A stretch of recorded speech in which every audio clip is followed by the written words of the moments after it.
elektrolisis.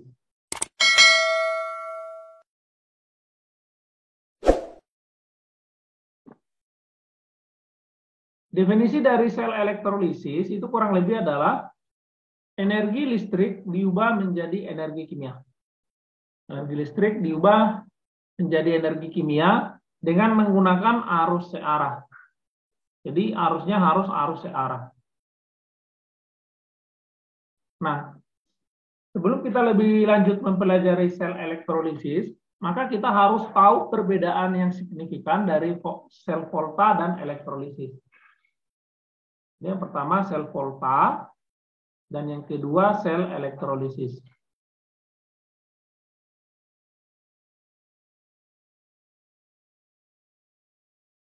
Nah, perbedaan dari sel volta dan elektrolisis maka kita perhatikan. Yang pertama kita lihat dulu apakah ada perbedaan di kutub. Nah, kalau sel volta kutubnya itu adalah KPAN. Kapan? Ini yang saya katakan katoda positif, anoda negatif. Ya, katoda positif, anoda negatif. Nah, kalau sel elektrolisis, maka dia kenap. Kenap artinya katoda negatif, anoda positif. Jadi kebalik. Jadi di kutub dia berbeda.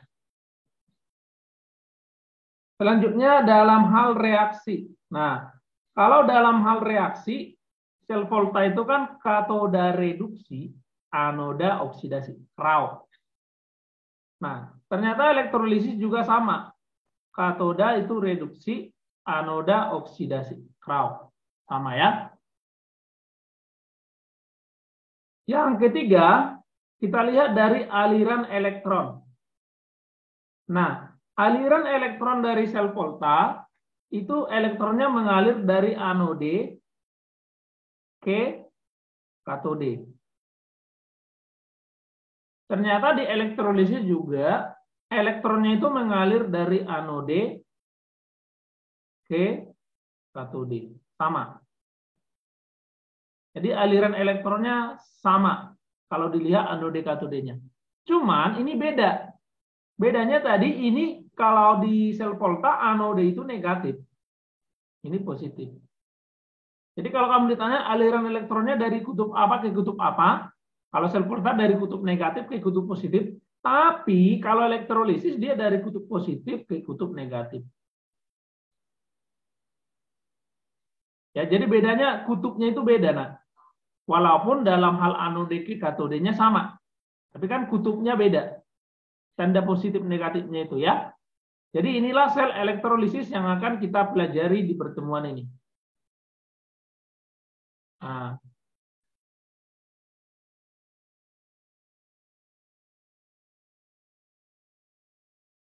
Reaksi sel elektrolisis. Jadi ada namanya reaksi sel elektrolisis.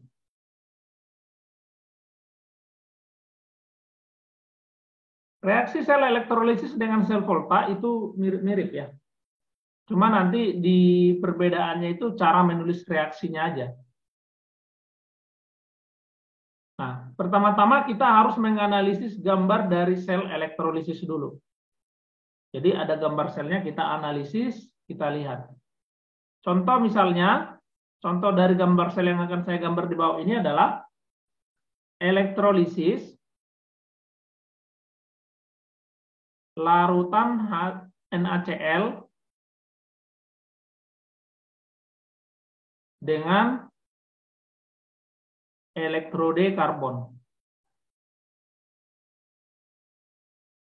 Jadi saat kita mau menuliskan reaksi elektrolisis, maka kita harus tahu dulu yang di elektrolisis itu adalah zat apa gitu.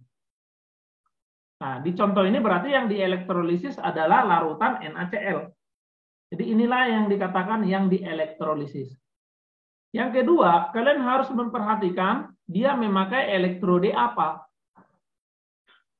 Nah, jadi ini adalah dua hal yang penting saat menuliskan reaksi sel elektrolisis. Jadi yang di elektrolisis apa? Itu yang pertama. Dan elektrodenya apa? Itu yang kedua. Itu harus konsep yang diingat. Maka untuk gambarnya kurang lebih seperti ini. Misalnya ini gelas kimia ya. Misalnya ini gelas kimia. Nah, maka di gelas kimia ini yang saya elektrolisis adalah larutan NaCl. Maka ini NaCl, aqueous. Nah, larutan NaCl aqueous, maka kalau dia dalam bentuk larutan, di sini akan ada ion Na+, sama ion Cl- di larutan tersebut. Kemudian menggunakan elektrode karbon. Maka elektrode karbon saya pasang dua. Satu di kutub positif, satu di kutub negatif. Jadi di dalam larutan yang sama ini, saya meletakkan elektrode karbon. Karena di sini tadi dikatakan dia elektrode karbon, maka ini adalah karbon. Ini adalah elektrode karbon juga. Nah, inilah yang akan disambungkan ke sumber listrik. Ini adalah sumber listrik. Ini sumber listrik.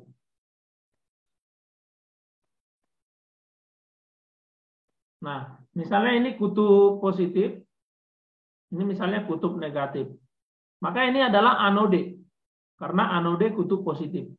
Ini adalah katode, karena katode adalah kutub negatif. Kemudian kita akan melihat bagaimana ini reaksi selnya, kan gitu. Reaksi selnya ini kira-kira bagaimana? Maka untuk reaksi selnya ini sama seperti belajar sel volta, kita tuliskan reaksi di katoda apa, ingat katoda kutub negatif. Reaksi di anoda apa, kutub positif. Nah, tadi reaksi katoda itu tetap reaksi reduksi, berarti nanti nangkap elektron. Anoda reaksi oksidasi, lepas elektron. Nah, kalau kita menggunakan elektrolisis larutan NaCl dengan elektrode karbon, maka reaksi di katodanya adalah 2H2O tambah 2 elektron menjadi 2OH- aqueous tambah H2 gas. Ini adalah reaksi di katodanya. Reaksi di anodanya adalah 2Cl- aqueous menjadi Cl2 gas ditambah 2 elektron. Nah, setelah kita sudah ketemu reaksi anoda dan katoda, maka ini kita jumlahkan dengan menyamakan elektronnya. Ini elektronnya sudah sama-sama 2, berarti ini tidak perlu dikalikan atau dalam artian kali 1 aja. Elektronnya kan habis. Setelah elektronnya habis, maka ini kita bisa reaksikan. Nah, inilah namanya reaksi sel elektrolisis. Jadi sama seperti pengerjaan reaksi sel untuk sel volta. Tuliskan dulu katodanya, tuliskan anodanya, terus eliminasi elektronnya, maka itulah reaksi selnya. Maka reaksi selnya 2H2O ditambah 2Cl- aqueous, ini menjadi 2OH- aqueous tambah H2 gas tambah Cl2 gas. Nah, mungkin kalian bertanya, dari mana itu tiba-tiba datang reduksi air di katoda? Dari mana tiba-tiba reaksi katoda itu? Dari mana reaksi anoda itu? Kok langsung nongol aja? Nah, inilah yang akan kita pelajari di pertemuan kali ini. Kita akan menganalisa bagaimana cara penulisannya katoda, bagaimana cara penulisan reaksi anoda. Nah, kalau untuk menuliskan reaksi sel kan udah gampang. Tinggal ditotalkan saja dengan cara mengeliminasi elektronnya kan, dibuat sama. Nah, jadi kita akan menganalisis atau mempelajari bagaimana cara penulisan reaksi di katoda dan bagaimana cara penulisan reaksi di anoda. Tentunya itu ada aturannya masing-masing. Maka kita akan langsung pelajari.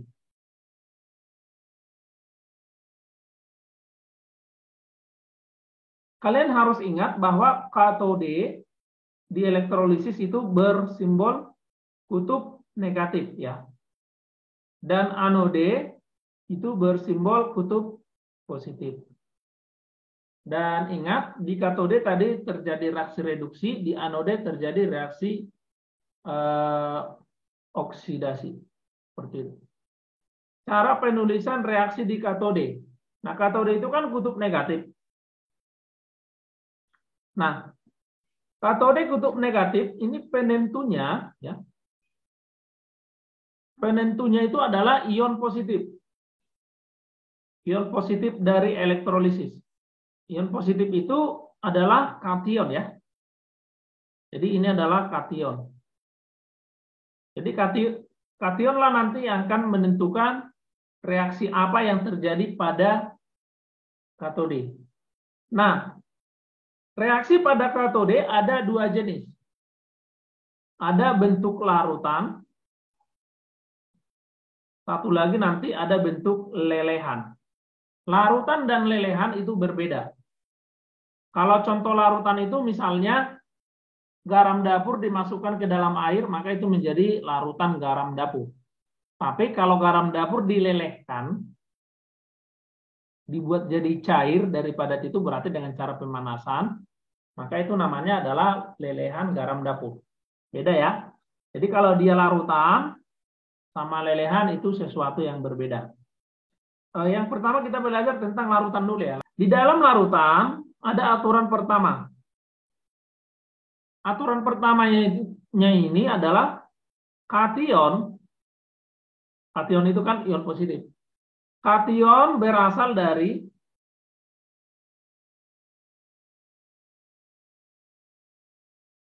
ion logam, dia harus logam ya. Ion logam golongan 1A. Golongan 1A apa saja yang logam?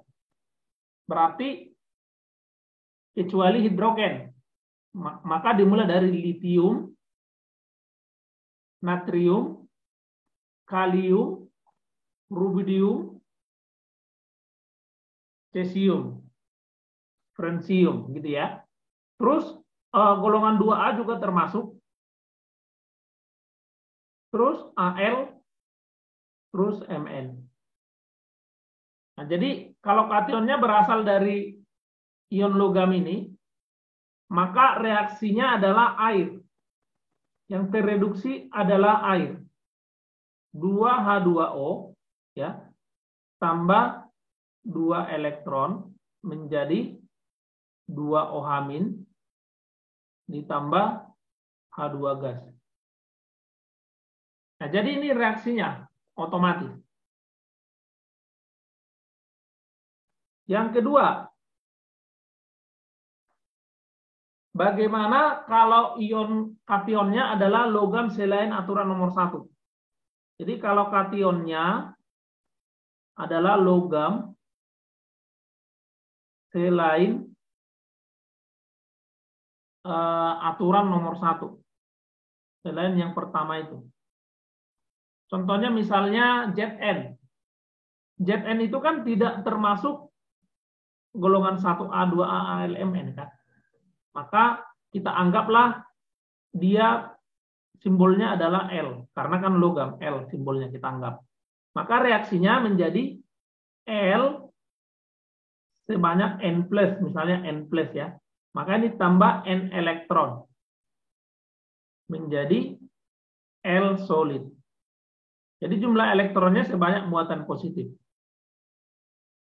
Yang ketiga, bagaimana kalau kationnya adalah asam? Kation asam, maka ion apa? Ini adalah ion H+. Maka kalau kationnya asam, reaksinya adalah 2H+ tambah 2 elektron menghasilkan gas hidrogen. Nah, inilah kalau di katode itu adalah larutan. Ingat konsep yang ketiga ini. Kemudian bagaimana kalau lelehan ya? Tadi lelehan. Nah, kalau dia nanti lelehan, maka aturannya satu aja. Kalau bentuk lelehan, semua logam itu kita anggap adalah L. Semua ya, mau dia logam golongan 1A, mau 2A, mau ALMN, pokoknya semua. Maka reaksinya adalah L, N plus, tambah N elektron, menjadi L solid. Oke, karena ini ada lelehan, maka ionnya ini wujudnya liquid, bukan aquos. Jadi hati-hati kalau dia lelehan, dia biasanya liquid ya, bukan aquos. Aquos itu berarti ionnya dalam bentuk larutan. Jadi 2O- ini aquos, Ln plus aquos, karena dia kategori larutan. Kita ambil contoh, misalnya contoh yang A. Elektrolisis larutan KCl dengan elektrode karbon.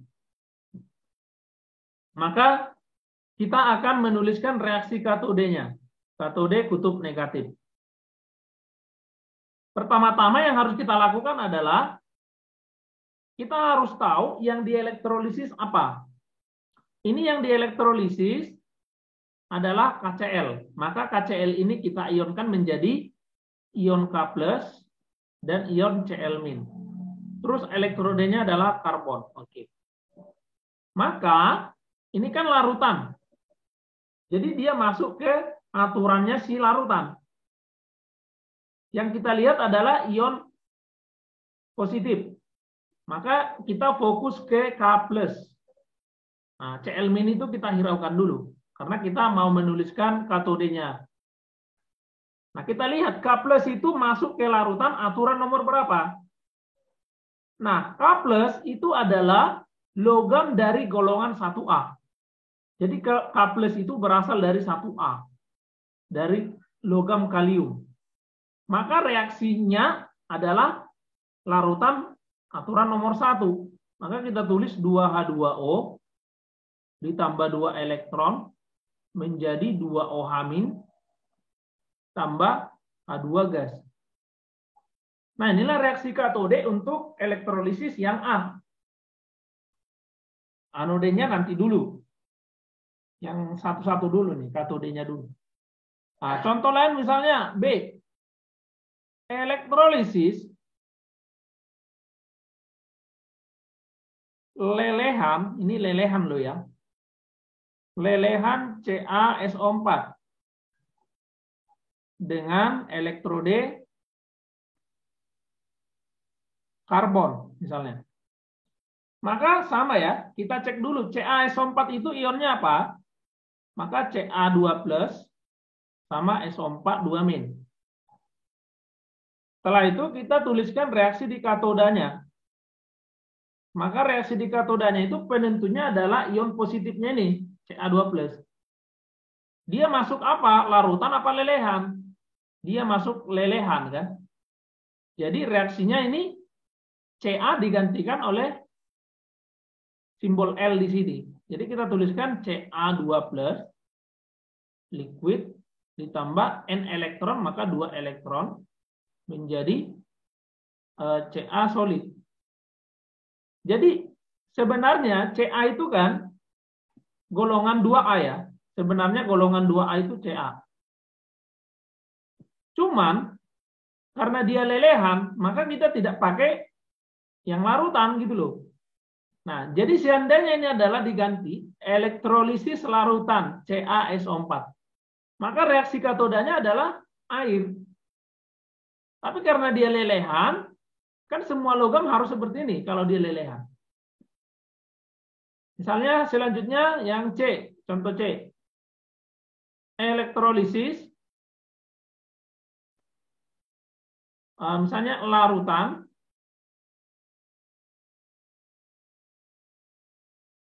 ZnCO3 misalnya. Dengan elektrode karbon. Maka ZnCO3 kita analisis. Jadi ini ion apa? Oh, ini ionnya adalah Zn2+ sama CO3 2-. Maka reaksi di katodanya kita akan tuliskan Zn2+ itu tidak termasuk 1A, tidak termasuk 2A, tidak termasuk Al, tidak termasuk Mn. Dia ini kan larutan, maka dia termasuk larutan kation logam selain yang satu. Jadi kation logam selain yang satu ini sama seperti lelehan ini, cuma bedanya ini aqueous doang. Itu liquid. Nah, maka ini penulisannya Zn2+ tambah ini aqueous 2 elektron menjadi Zn solid. Nah, ini reaksi katodanya. Contoh terakhir, bagaimana kalau elektrolisisnya adalah asam? Misalnya elektrolisis larutan HCl misalnya dengan elektroda karbon. Nah, HCl itu maka ionnya adalah A+ dan Cl-. Oke. Jadi dia penentunya adalah larutan kation asam. Kation asam ya. Maka yang kita tulis adalah yang aturan ketiga. H+ ya, asam. Maka 2H+ aqueous ya, ditambah 2 elektron menghasilkan gas hidrogen. Nah, seperti inilah penulisan reaksi elektrolisis pada katode.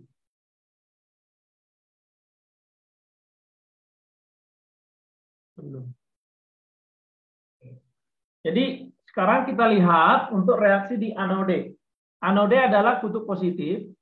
Ini yang perlu kita perhatikan ada 2 hal. Yang pertama, untuk reaksi di anode itu perlu kita lihat elektrodanya. Lihat elektrode, itu dulu yang pertama. Kemudian, kalau udah dilihat elektrodenya, baru yang kedua lihat ionnya. Ion negatif atau anion. Jadi langkah pertama elektrodenya dulu.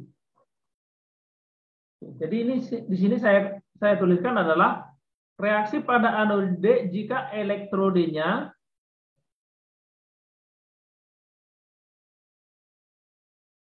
selain ya, selain PT CAU. Nah, elektrode PT terus elektrode karbon, elektrode AU ini dikatakan elektrode yang inert. Inert itu adalah elektrode yang tidak atau sukar bereaksi. Jadi elektrodenya ini adalah elektrode yang tidak bereaksi. Jadi kalau selain inert maka namanya non-inert. Kalau inert itu tadi tidak bereaksi, maka elektroda non-inert itu adalah elektroda yang bereaksi. Jadi kalau kita melihat nanti elektroda selain PTCAU, maka reaksi di anodanya adalah oksidasi elektrodenya. Maka di sini elektrodenya teroksidasi. Penulisan reaksinya, elektrodenya itu, maka misalnya elektrodenya kan logam solid. Maka ini menjadi Ln+ ditambah N elektron. Jadi kebalikan dari reaksi yang di katoda. Yang untuk logam ya. Jadi elektrodenya. Kemudian, bagaimana kalau elektrodenya itu adalah PT atau karbon atau AU. Nah, ini berarti elektroda inert. Nah, kalau elektroda inert berarti dia elektrode yang tidak bereaksi. Nah, kalau kita ketemu elektroda inert ini, maka penentunya adalah ion negatif. Penentunya adalah anion. Anion itu adalah ion negatif. Maka adalah aturannya. Aturan pertama, kalau ion negatifnya adalah OH-, OH- ini berarti berasal dari senyawa basa ya. Jadi kalau dia nanti ionnya adalah OH-, ion negatifnya, maka reaksinya sebagai berikut, yaitu 4 OH- menjadi ya. Ini oksidasi maka lepas elektron ya. Ini 2H2O ditambah gas oksigen ditambah 4 elektron. Nah, ini kalau dia ion OH negatif sebagai penentunya. Nah, aturan kedua saya buat di sebelah kanan.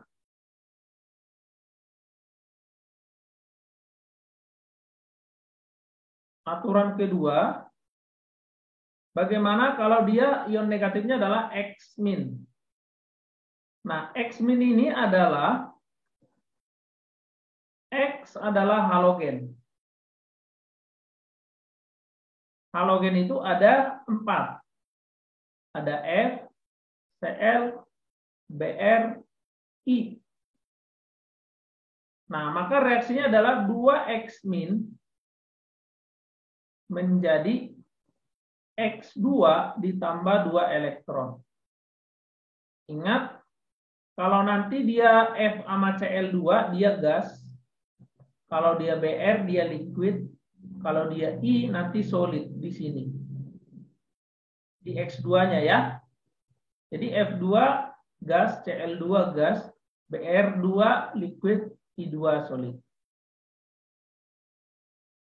Yang ketiga, kalau ion negatifnya berasal dari ion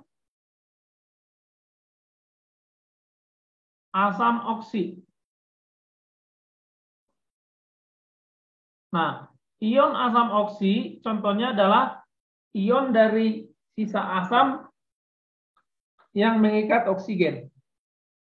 Contoh ion asam oksi adalah SO4 2 negatif. Jadi kalau SO4 2 negatif kita reaksikan dengan H+, kan menjadi asam sulfat gitu loh. Nah, asam sulfat kan itu asam yang mengandung atom oksigen gitu loh. Jadi asam yang mengandung atom oksigen kan ada ion negatifnya. Ion negatifnya itulah yang dikatakan ion asam oksi. Selain SO4 2 negatif, ada juga NO3-. Ada juga misalnya CO3 2-. Dan ini sangat banyak. Nggak bisa saya sebutkan satu persatu. Maka ini reaksinya menjadi reaksi air ya. Air yang dioksidasi. Maka oksidasi air itu 2H2O ini menjadi 4H+ ditambah O2 gas ditambah 4 elektron. Nah, seperti ini. Nah, kira-kira asam oksi apa lagi? Coba sebutkan 2. CO4-3-. Boleh, boleh. Bagus. Satu lagi? ClO3-. Bisa. ClO3- juga bisa. Oke, jadi yang lain-lain juga bisa. Ada juga ClO4- gitu-gitu ya. Negatifnya adalah oksigen. O2-. Nah, ini bagaimana kan gitu ya. Oke. Kalau dia O2- nanti maka ini reaksinya 2O 2- menjadi O2 gas tambah 2 elektron. Nah, inilah dia untuk 4 aturan. Sudah selesai nih.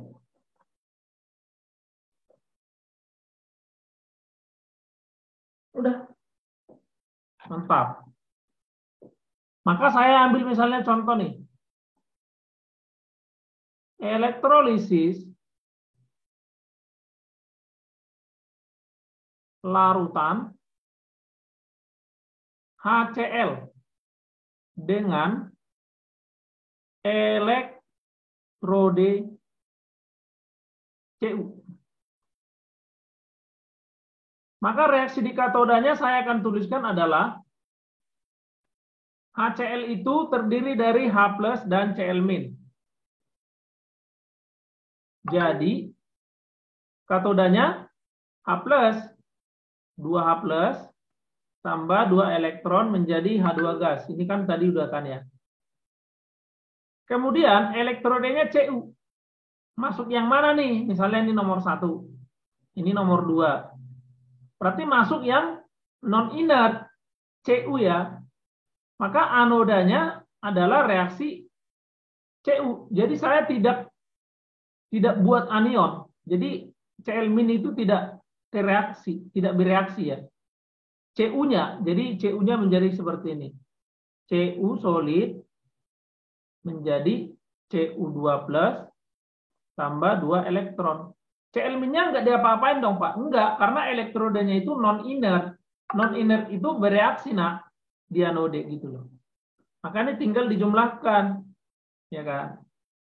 Dijumlahkan, kebetulan mati, kali 1 kali 1, maka reaksinya ini adalah, ini reaksi selnya, sel elektrolisis, adalah 2H+ tambah Cu menjadi H2 tambah Cu2+. Selesai.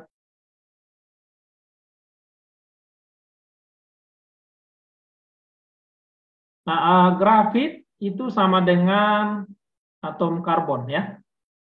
Kemudian elektrolisis larutan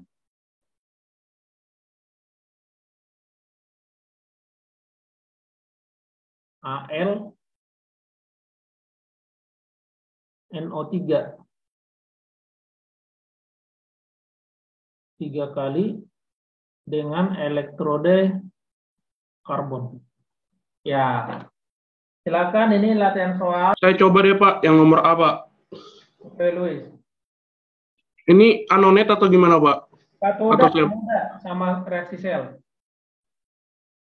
CaSO4-nya dibagi jadi 2 dulu Pak. Jadi Ca2+ sama SO4 2-. Oke.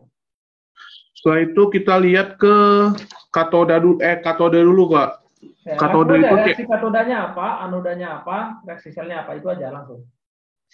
Ca2+ itu jadinya dia masuk ke dalam, dia larutan, berarti larutan itu dia masuknya itu Ca2+ itu reduksinya air Pak, 2H2O tambah 2E menghasilkan 2OH- tambah H2 gas Pak. Terus anodenya itu karena dia elektrodenya PT itu inert, artinya nggak suka bereaksi, jadinya dia tadi SO4 2- masuknya ke ion oksiasam, jadi reduksi air juga Pak. 2H2O menjadi 4H+ tambah 4 elektron tambah 2O. Nah, reaksi selnya?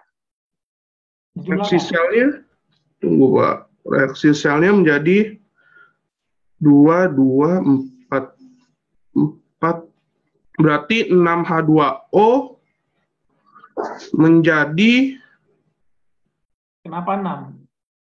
Tambah ya? Karena di atasnya dikali 2 Pak. Dikali 2, 4 tambah 2H2O. Jadi 6H2O. Oke, terus? 6H2O menjadi 4OH- ditambah 4H2 ditambah dengan 4H+ tambah O2 Pak.